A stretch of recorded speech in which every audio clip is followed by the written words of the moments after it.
In Indian illegally occupied Jammu and Kashmir, the All Parties Hurriyat Conference has appealed to the United Nations Human Rights Council, Amnesty International, Human Rights Watch, International Committee of Red Cross and other human rights organizations to play a dynamic role in the release of Kashmiri political prisoners languishing in different hell-like Indian jails.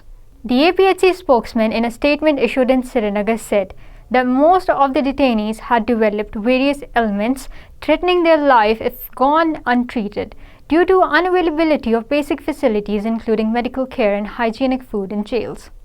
Scores of people, including men, women and children, staged an anti-India protest demonstration in Patan area of the Baramulla district against the installation of very fast-running electricity meters.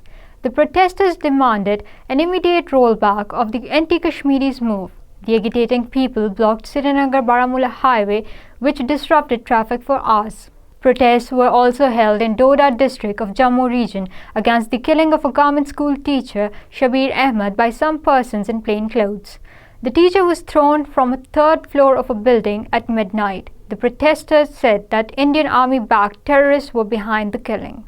An Indian Army man was injured in a mine blast along the line of control in Krishna Ghati area of Poonch district today. In another incident, an army officer died of a suspected heart attack in Baramulla district.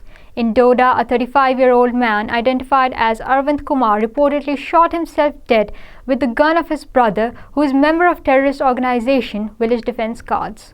In Washington, the chairman of World Forum for Peace and Justice, Dr. Ghulam Nabi, in a statement in connection with the International Day for Disarmament and Non-Proliferation Awareness today, said that celebrating the day offers no hope to Kashmir.